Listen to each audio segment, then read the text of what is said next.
खुलुमबाय रायजोफोर दिनै फुंबिलिनि खौराङाव फिन खेबसेबाव बयखौ बरायनानै लाग्रोबाय। गिबियावनो जायफोर बिथांमोना आंनि बे लेटेस्ट बड' क्रिएटर चेनेलाव गोदानै नायदों बिथांमोना फुंनि समाव आरो मोनाबिलिनि समाव लेटेस्ट खौरां एबा आपडेटखौ मोनबाय थानो थाखाय गिबियावनो चेनेलखौ साबस्क्राइब खालामना लाबानो जाबाय। दानिया फैदो खौरांखौ खोनासंलांनि। गिबि खौराङाव दङ दासान्दि गुवाहाटीजों लोगोसे रायजोनि दाब दाब जायगायाव बारहुंखा आरो अखानि गोहोमखौ नुनो मोन्दों। बे बिथिंखौ नोजोर बोनानै भारतारि बोथोर बिगियान बिफान थामहिनबा IMDआ फैगौ 3 आरो 4 साननि गेजेराव गुवाहाटी नोगोरमाजों लोगोसे आसामनि माखासे जिल्लाफोराव रोजा अखानिफ्राय लानानै गेसें अखा हागोननि एलार्ट होदों। बोथोर बिफाना सांग्रांथि होनाय बायदिब्ला दाब दाब जायगाफोराव सारअन्थाइ गावनायजों लोगोसे बारहुंखा आरो गोबां अखा फैगोननि सम्भावना दं, जायनि जाहोनाव दैबाना जानो हागौ, हान्था मेलानि जेंना जानो हागौ आरो खैफोद गोनां जायगाफोराव हा गिसिखानायबो सोमजिनो हागौ होनना रायजो राजाफोरनो सांग्रांथि होदों। बेनि अनगायैबो सानफ्रोमबो गुबुन गुबुन जायगाफोराव दावबायग्रा एबा हान्थिग्रा जेराव गोलाव जानथायनि दावबायारिफोरखौबो बोसोन होनाय जादों दि बिसोर गोबां अखा हानाय समाव गोनांथि गैयै थांलाय फैलायनिफ्राय गोजानाव थानांगौ। गाहाय जायगा आरो हाजो ओनसोलफोराव थानाय थागिबिफोरखौ दैबाना एबा हा गिसिखानायखौ नोजोर होनो थाखाय जर'खायै सांग्रांथि होनाय जादों। डक्टर आतानुनाथखौ मैया तिहु कलेजाव रंजा खुसिजों साग्लोबसारदों। लोगोसे तिहु कलेजा बिथांखौ बरायनानै लादों। आतानुनाथखौ नाथाय मानो बेबादि बरायखो? मानोना तिहु कलेजनि प्रफेसार डक्टर आतानुनाथआ गासै रायजोखौनो गोग्गानाय लाबोनो हादों, जाय बिथाङा तिहु कलेजनि फिजिक्स बिफाननि बिबुंगोरा डक्टर आतानुनाथ, जेराव बिथाङा ब्रेकथ्र प्राइज इन फान्डामेन्टेल फिजिक्स मोननो हादों, जायखौ बिगियान मुलुगनि अस्कार होनना साननाय जायो। बिथाङा सा 11 भारतारिफोरजों लोगोसे मुलुगनि 376 बिगियानगिरिफोरजों लोगोसे बे सन्मानखौ मोननो हानानै आसामजों लोगोसे भारत आरो बुहुमनाङैनो गोग्गानाय लाबोनो हादों। डक्टर आतानुनाथआ मख'जाथावदि आतानुनाथआ सा सानजा भारतनि गिबिसिन आरो सासेल' बिगियानगिरि महरै सिनायथि मोननो हादों, जाय गुदि फिजिक्सआव ब्रेकथ्रु बान्था मोननो हादों। नगाव बिजिरसालिया सा 20 दायनिगिरिफोरखौ जिउ जोबजासिम जोबथेसालिनि साजा फोसावदों। बेनि गेजेराव सा 3 बर' सुबुङाबो बेयाव दङ। मख'जाथावदि दिनैनिफ्राय 8 बोसोरसो सिगांनि जानाय जाथाय, जाय जाथाया थांनाय 2018 मायथाइयाव कार्बि आंलंआव गोरोन्थियै सन्देह खालामनानै गथ' लांखारग्रा होननानै एबा साखन्द्रा होनना नंखाय दाय होनानै अभिजित नाथ आरो नीलोत्पल दासखौ खास्रि बिस्रि रायजो राजाफोरा बुथारदोंमोन। दा बे बुथारनाय जाथायजोंनो लोब्बा थानाय सा 20 दायनिगिरिफोरखौ मैया 24 एप्रिल खालारखालि नगाव जिल्लानि गंसे बिजिरसालिया जिउ जोबजासिम जोबथेसालिनि साजा फोसावबाय। बिसोरखौ फासिनि साजाबो फोसावनो गोनांमोन, नाथाय बेनि सोलाय बिजिरसालिया इन्डियान पेनेल कर्डनि 302/149 दफानि सिङाव दायनिगिरि खालामनानै थैजासिम जोबथेसालिनि साजा फोसावो। बिसोरनि गेजेराव दङ बाबु रंपि, बुसु रंपि, अनस तिमुं, बिद्या सिंह रंपि, रूपसिंह क्र, इनोसेन्ट इंति, सिकारी रंपि, आल्पाजस तिमुं, बिसराम सरगियारि, डनमेस, दीपज्योति बसुमतारी, पानटें बसुमतारी, विक्रम हानसे, मेनसिं क्र, रेनकम तिमुं, बाबु सिंह क्र, पुकन लेंटे, प्रेस तिमुं, रत्नेश्वर तेरां, अन्डा मेस, जन्ना मेस आरो वारेस रंपि बिथांमोनखौ जिउ जोबजासिम गोख्रों जोबथेसालियाव थानांनो थाखाय साजा होयो। बेजों लोगोसे साफ्रोमबो दायनिगिरिफोरखौ 20,000 रां जुरिमानाबो फोनांनाय जायो। गुवाहाटी जालुकबारि पुलिसा दान्थे बिदान्थे खालामनायनि दायाव हमजानाय बिक्टर दासखौ बिजिरसालिया सानथामनि थाखाय पुलिस कास्टडियाव दैथायहरदों। बिसिनि अजदनि सायाव बिथा खालामनानै बिक्टर दासखौ गिबियाव दादरा पुलिसा खादोंमोन। बेनि उनाव बिथांखौ जालुकबारि पुलिसनि आखायाव गथायना होयो। पुलिसनि सोंनाय फिननायनि समाव खौरां मोननाय बायदिब्ला बिथाङा बिहुस जादोंमोन। जोबथारनायाव बिक्टर दासखौ बिजिरसालियाव दिन्थिनाय जायो। बिजिरसालियाव पुलिसा सोंथि खालामनो थाखाय बिक्टर दासखौ गावनि आवथायाव लानो खावलायदों। बे खावलायनायनि सायाव बिथा खालामनानै जालुकबारि बिजिरसालिया बिक्टर दासखौ सानथामसो पुलिस कास्टडियाव दैथायहरो। फैगौ सानथामसिम बिक्टर दासआ जालुकबारि पुलिस थानानि आवथायाव थागोन। बर' हारिनि सोबख'जानाय नासयजानायनिफ्राय उदां मोननो थाखाय हारिनि थामोनथा बर' हारिनि मोननांगौ मोनथायनि थाखाय बर' हारिनि रैखाथिनि थाखाय गेदेमा रन्जन दैमारि बिथाङा मोनसे समाव बड'लेण्डनि थाखाय हारिनि रैखाथि हान्जा दानानै आखायाव हाथियार लानानै सोमावसारबोनाय रन्जन दैमारि बिथाङा दासिमबो जोबथेसालियाव दं। बिथांजों लोगोसे माखासे बारग' एनडिबिफोरा दासिमबो सिबिआइ केसजों एक्टिभ जानानै थानायनि जाहोनाव जोबथेसालियावनो दं। गुबै बाथ्राया बेसोदि गेदेमा रन्जन दैमारिया जेलनिफ्राय माब्लानि समाव उदां अख्राङाव फैनो हागोन। गेदेमा बिथांखौ जोंनि गोजौ थाखोनि दैदेनगिरिफ्रा राजखान्थिगिरिफ्रा सरकारनि खाथियाव मानो थोंजोङै गेदेमा बिथांनि थाखाय बाथ्रा बुङा, मानो अपेनलि सोरखारनि सेराव गारां दिखांनो हाया, बेयो मोनसे गेदेर सोंथि जानानै फैदों। माब्ला बिथांनि सिबिआइ केसआ बोखारजागोन, माब्ला बिथाङा जोंनि गेजेराव एबा बर' हारिनि गेजेराव उदां जानानै फैनो खाबु मोनगोन, बेफोर सोंथिया बयनिबो गोसोआव फैयो। थांनाय माखासे दान सिगाङाव गेदेमा रन्जन दैमारिनि जानो गोनां बेल हियारिंआ आबुं महर मोनफुङाखै, जेराव सम आरो खाबुनि थाखाय गले गले सुप्रिम कर्टआ रन्जन दैमारिनि जानो गोनां हियारिंखौ आद्रा खालामनानै दोनो। थारैनो माब्ला मोगथां महर मोनमारगोन गेदेमा रन्जन दैमारिनि बेल हियारिंआ? आसा खालामो इसोरनि अननाय आरो रायजो राजाफोरनि आसाजों थाबैनो जोबथेसालिनिफ्राय उदां अख्राङाव फैनो हायो, जेन बिथांनि जानो गोनां हियारिंआ थाबैनो जाफिनो, बेखौनो आसा खालामबाय। बे समाव नोंथांमोननि गेजेराव फोसावनो लादों मोनसे गोजोनथाव खौरां। आथिखालाव गोबां रोंगौथि गोनां सुबुंफोरा गोजौ सोलोंथाइ लानायनि उनावबो मोजां खामानि मोनैनि थाखाय न'आव ओरैनो जिरायनानै दं। बेखौ बिथा खालामनानै बाक्सा जिल्लानि सालबारियाव थानाय गुड शेफियार्ड नेशनेल स्कुला मोनसे मोजां खौरां लानानै फैदों। बे समाव फोरोंगिरि जानो गोसो गुदुं सुबुंफोरनि थाखाय मोनसे गोजोनथाव खौरां होननानै बुंनांगोन, मानोना बाक्सा सालबारिनि गुड शेफियार्ड नेशनेल स्कुलाव गासै सा9 फोरोंगिरि मासिनि गोनांथि जानानै फैदों, एबा सा9 फोरोंगिरिनि मासि लांदां जानानै दं। बेनि थाखाय मा मा गोनांथि जागोन, बेखौ माबोरै एप्लाइ खालामगोन नोंथांमोननि गेजेराव फोरमायनो लादों। इंलिश आयदायाव MA BA डिग्री गोनां सानै नांगौ जादों।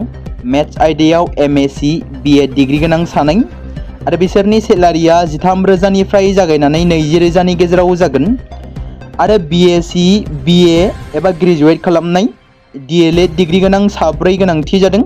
बेनि सेलारिया 8,000निफ्राय 15,000नि गेजेराव जागोन।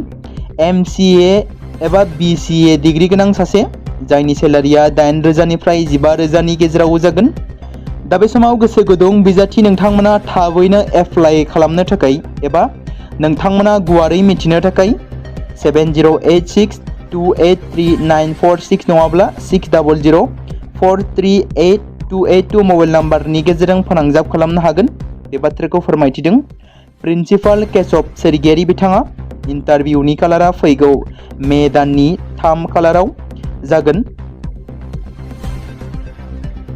जों मिथिगौ थांनाय माखासे दानफोराव आसामजों लोगोसे BTCनि गोबां इउनिसेक्स सेलुन आरो पार्लारफोराव आयेन बेरेखा इसिङारि हाबा मावग्रा खायसे लाइमोनफोरखौ हमनानै पुलिस बिफाननि आखायाव गथायदों। बेबायदिनो फिन आरोबाव शिबसागर जिल्लानि गंसे पार्लारनिफ्राय बावैसो सान सिगां सिग्रोमनानै सानै फालांगिरि लाइमोनखौ हमनो हादों पुलिस हान्जाया।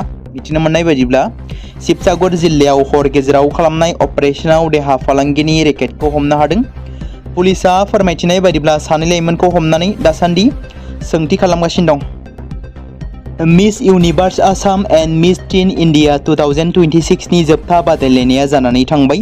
उइनार जानो हादों पिंकी बसुमतारी, फार्स्ट रानार आप दिशा सिनाला आरो नैथि रानार्स आपखौ मोननो हादों सुइटि गयारिया। बादायनायनि बागै गुवारै फोरमायना होदों आर'नाइ entertainment cooperative society limited and art and मशन डेन्स स्टुडिअ एन्ड ससाइटिनि बिबानगिरि जायख्लं बसुमतारीया। बेराफारसेथिं दालिगावनि RCC सावराय जुथुम नब्लाङाव खुंनाय आर'नाइ entertainment cooperative society limited and art and मशन डेन्स स्टुडिअ एन्ड ससाइटिनि बानजायनायाव खुंजानाय miss universe Assam and miss teen India 2026 grand फाइनालाव साफ्रोमबो बादायारिफोरखौ फावखुंग्रि फुजि बसुमतारीनि बिबार ब्रेन्डनि दख'नाखौ गाननानै बादायलायनायखौ नुनो मोन्दों।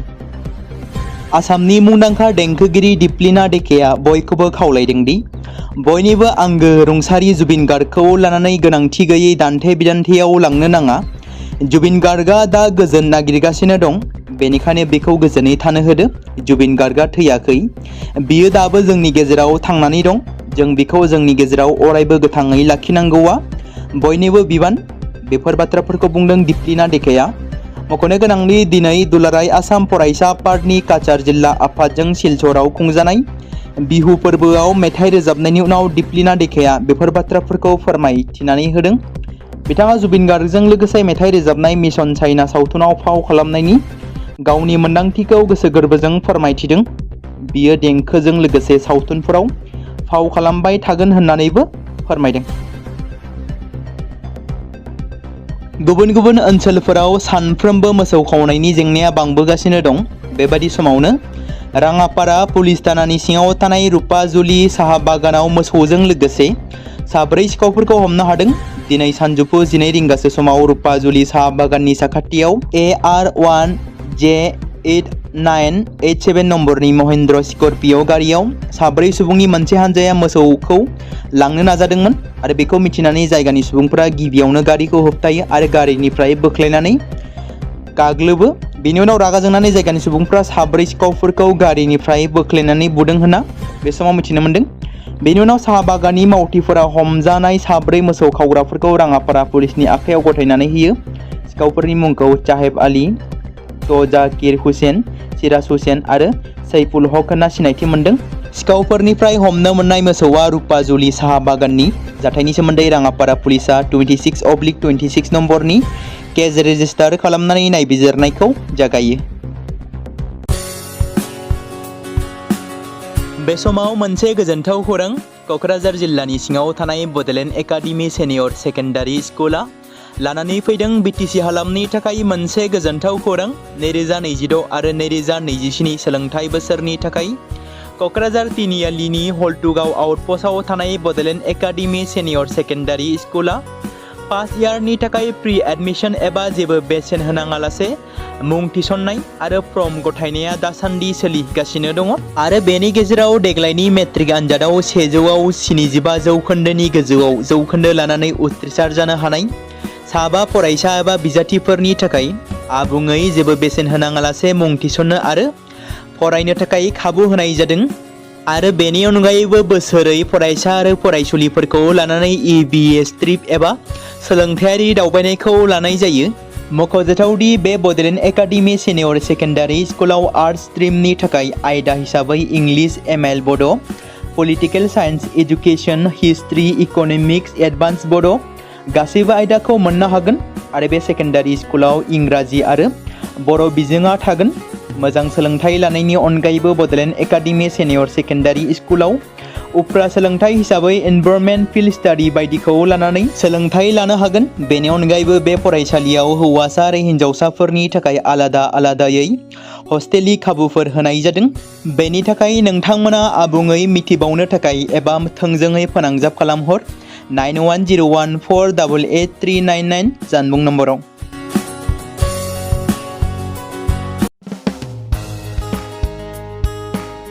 बे समाव मोनसे गोनां फोसावथाय बर' सावथुन नायनानै मोजां मोनग्रा गासै बर' रायजो राजाफोरनि गेजेराव लानानै फैदों मोनसे बर'नि OTT प्लेटफर्म गोनां, जाय प्लेटफर्मनि गेजेरजों नोंथांमोना बर'नि गोदान सावथुनफोरखौ नुनो मोनगोन। थांनाय माखासे बोसोर सिगां बर'नि गेजेराव लानानै फैनाय निउबो एप बायदिनो फिन आरोबाव लानानै फैदों बर' रायजो राजाफोरनि थाखाय। बे बाथ्राखौ मख'नाया गोनांदि 2025 मायथाइनि जानुवारि दानाव ओंखारनाय आंगो स्ट्रिम मुंनि मोनसे OTT प्लेटफर्म गोनां निउबो एपनि गेजेरजों नोंथांमोना गोबांथार बर'नि सावथुनफोर जेरै ट्रेजेडि, रमान्टिक, एक्सन आरो कमेडिजों बुंफबनाय सावथुनफोरखौ नुनो मोनगोन। जेरै सनानि नखर, थांखि गैयै समाज, अनसुला आफा, हिर', बिमा बायदि बाजै, अर, थैसाम, वान्टेड, संदान आरो रं नाम्बार बायदि सावथुनफोरा मख'जाथाव। बेफोर सावथुनफोरखौ नायनो थाखाय नोंथांमोना गिबियावनो आंगो स्ट्रिम एपखौ गावनि मबाइलाव थानाय प्ले स्ट'रनिफ्राय डाउनल'ड खालामनानै लोगोसे इनस्टल खालामनानै गावनि मबाइल नाम्बारजों लग इन खालामनानै लाग्रोनांगोन। बेनि उनाव नोंथांमोना गोबांथार नुनो मोनै सावथुनफोरखौ गुगोल पे, फन पे आरो पेटिएमजों रं नाम्बार सावथुनखौ नायनो थाखाय 60 रां आरो संदान सावथुनखौ नायनो थाखाय 80 रां, वान्टेड सावथुनखौ नायनो थाखाय 60 रां, थैसाम सावथुनखौ नायनो थाखाय 60 रां बेबायदिनो गोबांथार नुनो मोनै सावथुनफोरखौ नायनो थाखाय सुबिदा खालामनानै होदों आंगो स्ट्रिम प्लेटफर्मा। फिन नोंथांमोननि गेजेराव फोरमायबावनो लादों बर' सावथुन नायनानै मोजां मोनग्रा गासै बर' रायजो राजाफोरनि गेजेराव लानानै फैदों मोनसे बर'नि OTT प्लेटफर्म गोनां, जाय प्लेटफर्मनि गेजेरजों नोंथांमोना बर'नि नुनो मोनै सावथुनफोर जेराव गोदान गोजाम सावथुनफोरखौ नुनो मोनगोन। बे बाथ्राखौ मख'नाया गोनांदि 2025 मायथाइनि जानुवारि दानाव दिहुनजानाय आंगो स्ट्रिम मुंनि मोनसे OTT प्लेटफर्म गोनां एपनि गेजेरजों नोंथांमोना गोबांथार बर'नि ट्रेजेडि, रमान्टिक, एक्शन आरो कमेडिजों बुंफबनाय सावथुनफोरखौ नुनो मोनगोन। जेरै रं नाम्बार, संदान, वान्टेड, थैसाम, अर, बिमा बायदि बाजै, हिर', अनसुला आफा, थांखि गैयि समाज, सनानि नखर बायदि बायदि सावथुनफ्रा मख'जाथाव। बेफोर सावथुनफोरखौ नायनो थाखाय नोंथांमोना गिबियावनो आंगो स्ट्रिम एपखौ गावनि मबाइलाव थाखानाय प्ले स्ट'रनिफ्राय इनस्टल खालामनानै गावनि मबाइल नाम्बारजों लगइन खालामखांनायनि उनाव नोंथांमोना गोबांथार नुनो मोनै सावथुनफोरखौ गुगोल पे, फन पे आरो पेटिएमजों रं नाम्बार सावथुनखौ नायनो थाखाय 60 रां, संदान सावथुनखौ नायनो थाखाय 80 रां, वान्टेड सावथुनखौ नायनो थाखाय 60 रां, थैसाम सावथुनखौ नायनो थाखाय 60 रां बेफोरबायदिनो अर सावथुनखौ नायनो थाखाय 60 रां पे खालामनांगोन। बेबायदिनो गोबांथार नुनो मोनै बर' सावथुनफोरखौ नायनो थाखाय सुबिदा खालामनानै होदों आंगो स्ट्रिम प्लेटफर्मा।